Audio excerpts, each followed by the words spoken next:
عادت ہے کبھی کبھار، میں نہیں کہہ رہا کہ کوئی بہت نیک ہوں، جب بھی کچھ توفیق ٹوٹی پھوٹی ملتی ہے دعا مانگنے کا لطف تنہائی میں آتا ہے۔ یہ تو اس لیے تاکہ لوگوں کو تھوڑا سا دعا مانگنے کا سلیقہ آ جائے، تھوڑا سا اللہ کے سامنے گڑ گڑانے کا ذوق پیدا ہو جائے۔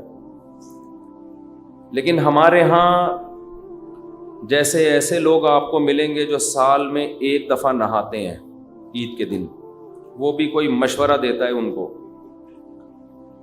تو ایسے لوگ بھی ہول سیل کے حساب سے موجود ہیں جو سال میں ایک دفعہ دعا کرتے ہیں، اور وہ اس لیے دعا میں آتے ہیں کہ چلو کبھی زندگی میں توفیق نہیں ملی تو آج ختم قرآن ہے، دعا میں شریک ہو جاؤ۔ غنیمت ہے، نہ ہونے سے یہ بھی بہتر ہے۔ لیکن حقیقت یہ ہے کہ جس کو تنہائیوں میں اللہ کے سامنے مانگنے کی عادت کا چسکا لگ گیا اس کی زندگی بن جاتی ہے۔ ہر ایک کا اپنا طرزیہ ہوتا ہے نا، بزرگوں کے ارشادات بھی ہوتے ہیں، فلاں بزرگ نے یہ فرمایا، فلاں نے یہ فرمایا، فلاں نے یہ ہوتا ہے نا، ان کے اپنے ذوق ہوتے ہیں۔ میں بزرگ تو نہیں ہوں لیکن آج کل فرما بہت کچھ رہا ہوں، تو اگر آپ کہہ سکتے ہیں جی میں نے یہ فرمایا، فرمانے پر گورنمنٹ کی طرف سے کوئی پابندی نہیں ہے، اور تجربے انسان شیئر کر سکتا ہے، اس پہ بھی کوئی پابندی نہیں ہے۔ یہ میں اس لیے کہہ رہا ہوں کہ یہ نہ سمجھے کہ مفتی صاحب بہت بڑے آج کل بزرگ بنے ہوئے ہیں اور آج کل فرمانا بھی شروع کر دیا انہوں نے، فرمودات ہوتے ہیں نا بزرگوں کے۔ ایک بات خوب اچھی طرح سمجھ لیں کہ دعا سے زیادہ مشکل عبادت میرے علم میں کوئی نہیں ہے۔ دنیا کا سب سے مشکل کام کیا ہے؟ دعا مانگنا۔ اور دعا سے بڑی عبادت بھی کوئی، بولو نا بھائی، نہیں۔ مشکل بھی اور سب سے بڑی کا مطلب کیا ہے؟ اللہ کا قرب، اللہ سے تعلق، اللہ سے محبت، اللہ اور بندے کا لنک جتنا دعا کے ذریعے بنتا ہے، میرا اپنا تجربہ یہ ہے کہ اتنا کسی اور عبادت سے نہیں، حتیٰ کہ روزے، زکوٰۃ، نماز سے بھی نہیں بنتا۔ میرا تجربہ ہے، غلط بھی ہو سکتا ہے۔ ابھی میں نے ارشاد فرمانا بولا تھا نا، ارشاد فرمایا پر تو آپ تھکے ہوئے بھی ہیں، تھوڑا سا چٹکلے بھی سنا دیتا ہوں۔ فرمایا پہ بہت دفعہ ایک لطیفہ سنا چکا ہوں، نئے لوگ آ جاتے ہیں۔ ہمارے ایک دوست تبلیغی جماعت میں گئے، کوئی دیہاتی بھی ان کے ساتھ تھے۔ جب انہوں نے بیان شروع کیا کسی گاؤں میں، تو بیان میں کہنے لگے، فرمایا جو آدمی نماز نہیں پڑھتا وہ ایسے ہے جیسے زنا کرنے والا، فرمایا جو آدمی نماز نہیں پڑھتا وہ ایسے جیسے قتل کرنے والا، فرمایا ایسے، فرمایا کیا کہہ کے حدیثیں آ رہی ہیں۔ یہ صاحب کہتے ہیں میں نے سوچا کہ یار یہ حدیثیں آج میں پہلی مرتبہ سن رہا ہوں، فرمایا ہم نے تو کبھی نہیں سنا کہ نبی نے ایسے فرمایا۔ کہہ رہے میں نے بیان کے بعد اس کو پکڑ لیا کہ یار آج تو نے اتنا کچھ کہا کہ فرمایا، ہم جب کہتے ہیں فرمایا تو مراد نبی نے فرمایا نا، تو یار یہ جو اتنی ساری حدیثیں تو سنا رہا ہے کہ جو نماز نہیں پڑھتا ایسے جیسے قتل کیا، جو نماز نہیں پڑھتا ایسے جیسے زنا کیا، تو کس نے یہ فرمایا؟ کہہ رہے ہم نے فرمایا۔ کیا کہہ رہے؟ ہم نے فرمایا۔ ہم نے کہا بھائی یہ تیرے فرمودات کے لیے لوگ یہاں نہیں بیٹھ، کچھ بھی فرما دے تو۔ لیکن جیسے اس نے کچھ بھی فرما دیا، گورنمنٹ کی طرف سے فرمانے پر پابندی نہیں ہے، لیکن اس نے تو ویسے ہی فرما دیا نا۔ لیکن میں جو کچھ فرما رہا ہوں اس کے پیچھے ایک تجربہ ہے، ایک لاجک ہے، ایک دلیل ہے، ایسے ہی ہوائی بات نہیں ہے۔ سب سے زیادہ انسان کو اللہ کے قریب کرنے والی عبادت دعا، سب سے مشکل عبادت بھی کون سی ہے؟ بولو، دعا۔ آپ کہیں گے یار یہ کہاں سے مشکل ہو، روزہ کتنا مشکل ہے، صبح سحری میں اٹھو، سارا دن جو ہے وہ نہ کھاؤ نہ پیو۔ بہت سے لوگ کہتے ہیں روزے میں اللہ صرف ایک گھونٹ چائے کی اجازت دے دیتا نا۔ صبح جب سحری کے بعد فجر پڑھ کے 1 گھنٹہ سو کے جب اٹھتے ہیں تو ایسا لگتا ہے جیسے قبر سے کسی مردے کو اکھاڑا جا رہا ہے۔ عجیب سی حالت ہوتی ہے نا اس وقت. اسی طرح آفس میں پہنچ جاتے ہیں, پھر اگر ایک آدھ گھونٹ چائے پینے کی اجازت ہوتی کیسے فریش ہو جاتے, لیکن اللہ نے اجازت نہیں دی. تو آپ کہہ سکتے ہیں اتنی مشکل عبادت روزہ, مفتی صاحب کہہ رہے ہیں نہیں, دعا مانگنا اس سے بھی زیادہ مشکل. نماز کتنی مشکل عبادت, لیکن مولانا صاحب کہہ رہے ہیں یہ فرمایا بھی وہی فرمایا ہے جو اس نے فرمایا تھا. یہ کیا ہو رہا ہے بھائی؟ اس کو دنیا میں سب سے مشکل بات پتہ ہے کیا ہے؟ الفلاحیہ کا اسپیکر ٹھیک ہو جائے. حقیقت یہ کبھی ٹھیک, دیکھو اسٹائل دیکھو, ادھر بھی ڈالا ہوا ہے, ادھر بھی رکھا ہوا ہے, ادھر ایک اور لگا ہوا ہے, پھر بھی بیچارے لگے رہتے ہیں. یہ کہتے ہیں جنات ہیں.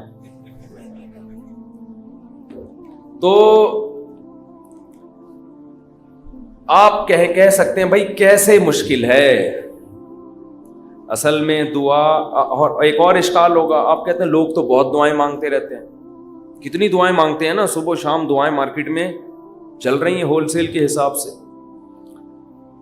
اصل میں وہ دعائیں پڑھی جا رہی ہیں, مانگی بولو.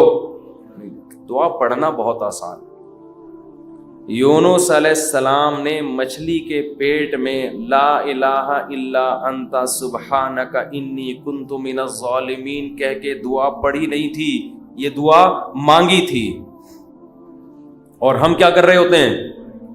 پڑھ رہے ہوتے ہیں. جتنے مرد یہاں بیٹھے ہیں, جتنی خواتین بیان سن رہی ہیں اوپر, ان سے گزارش ہے کہ اپنے معمولات میں دعا کا اضافہ کریں اور اللہ سے دعا مانگنے کا معمول بنائیں. دعا مشکل کیوں ہے یہ میں بتانا چاہ رہا تھا. باقی جتنی عبادتیں ہیں ان میں کتنی ٹینشن ہوتی ہے, وضو کرو, پھر چل کے آؤ, صبح سحری میں اٹھو, روزہ رکھو. دعا میں تو کچھ بھی نہیں ہے, یوں کرو اور پڑھنا شروع کر دو. اصل میں دعا نام ہے دل کے لگنے کا, جذبے کے ساتھ مانگنے کا.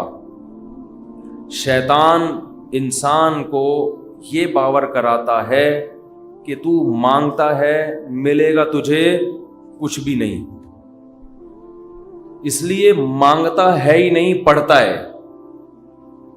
کیونکہ جب مانگ رہے ہوتے ہیں نا تو پتا ہوتا ہے کہ ملنے والا بولو کچھ بھی نہیں. لیکن چونکہ مسلمان ہیں, شاید ٹرائی کر کے دیکھتے ہیں, شاید کچھ ہو جائے, تو زبان تھوڑی گھس جائے گی. اس جذبے سے جب دعا مانگی جاتی ہے تو وہ دعا نہیں کہلاتی.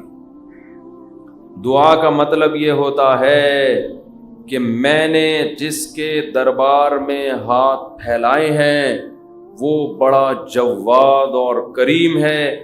اور نبی نے فرمایا اللہ کو اس بات سے شرم اور حیا آتی ہے کہ کوئی اس کے سامنے ہاتھ اٹھائے اور اللہ ان ہاتھوں کو خالی واپس کر دے. جیسے علاقے کا سیٹھ ہو, سخی بھی ہو, کوئی بھیکاری اس کے پاس آئے اور وہ سیٹھ اسے دھکے دے کے نکال دے تو اسے شرم آئے گی. اگر وہ غیرت مند ہوگا تو اللہ سے زیادہ غیرت مند دنیا میں کوئی بھی نہیں ہے. تو جن کو یہ احساس ہو جاتا ہے نا کہ جو ہم مانگ رہے ہیں وہ مل رہا ہے,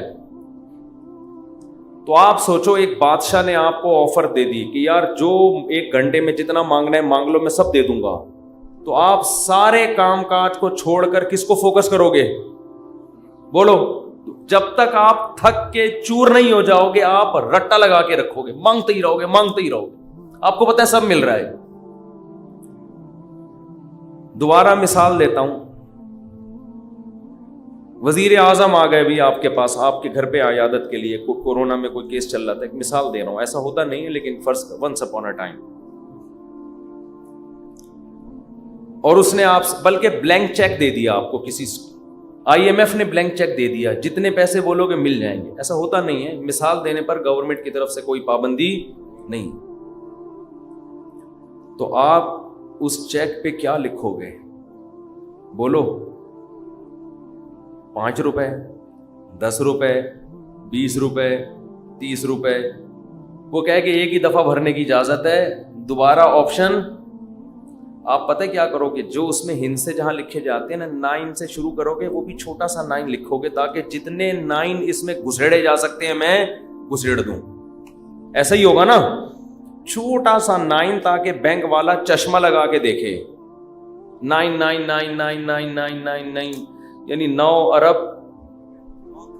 9 کھرب 99 ارب 99 کروڑ 99 لاکھ 99,999. صحیح ہے. کیا خیال ہے؟ نہیں آ رہی بات, میرا خیال ہے سمجھ. 9 کھرب سے بھی زیادہ اگر کوئی ہنسا ہوگا نا وہ بھی گھسڑ دو گے اس کو. 9 کھرب سے اوپر کیا ہوتا ہے؟ 99 کھرب. 9 کھرب نہیں, سوری غلطی ہوگی, یہ پورے 10 کھرب کا نقصان ہو رہا ہے بھائی.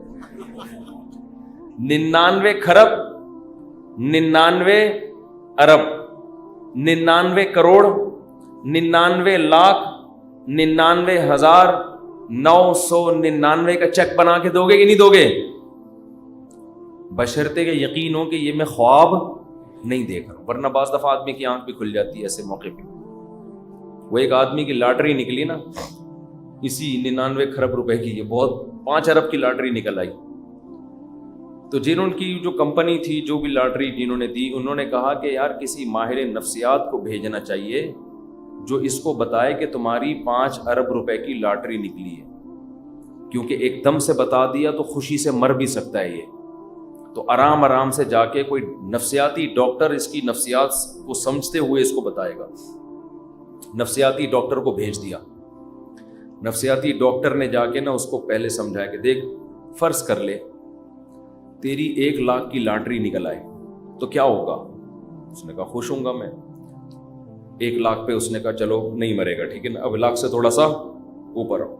اچھا فرض کر 20 لاکھ کی لاٹری نکلے.